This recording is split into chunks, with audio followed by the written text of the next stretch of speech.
So, I want to read from the book of John today. I'm going to read John chapter 16, and I'm going to go from verses 20 to 22. And this is Jesus, to set the stage, Jesus is giving a foretelling of his death and resurrection to his disciples.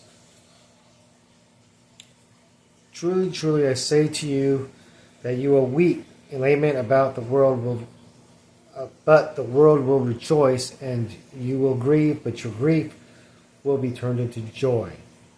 Whenever a woman is in labor, she has pain because her hour has come. And when she gives birth to the child, she no longer remembers the anguish because of the joy that a child has been born into the world. Therefore, you too have grief now, but I will see you again, and your heart will rejoice, and no one will take your joy away from you. So,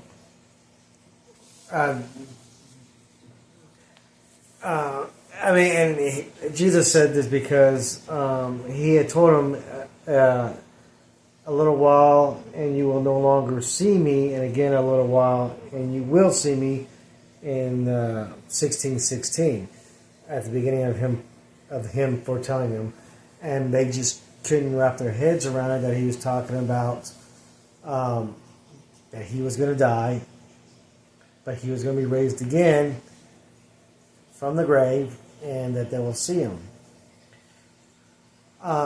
So basically what I was trying to get out of this is I was looking for something that shows us how to deal with grief.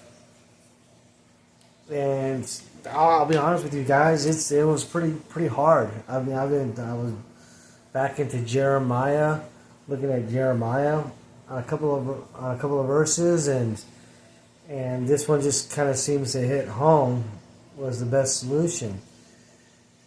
And I think the reason why it worked for me is because Jesus gave the example of childbirth. You know, how the woman who's giving birth to children is in a lot of pain, misery, you know, sometimes to the point of crying. But as soon as that child is born, all that pain and suffering and grief turns into joy and happiness, because a new life has been brought into this world.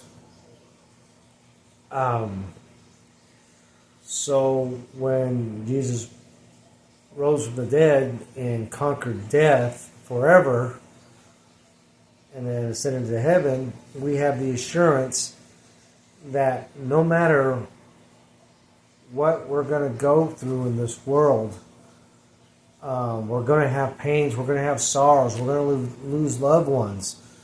Like Jesus is our ultimate loved one that we will see again when we die and are called up to glory with him. All of our fellow believers, our family members who are believers, we'll see them again as well. And so the way I guess I'm getting from this in the end of it all, the way to deal with grief is to rest in Jesus Christ and look forward to that day that we will be with him, and then no grief whatsoever in this world is going to matter, because we're going to be with the Creator for eternity. All of our pains, all of our griefs, all of our lost loved ones and stuff, it's just a not even a pinpoint to the joy that we'll have with them all in heaven with Jesus Christ. So the way to deal with grief is to rely on Jesus Christ and rely on God. That's the best way how I can wrap my head around how to deal with grief, because it's not gonna. Your grief won't last forever. it will eventually go away, and the hurting won't be there anymore. But you need to have faith. You need to trust the Lord. So with that, I hope that gives somebody some encouragement today. Love you guys, and we'll see you tomorrow. Bye.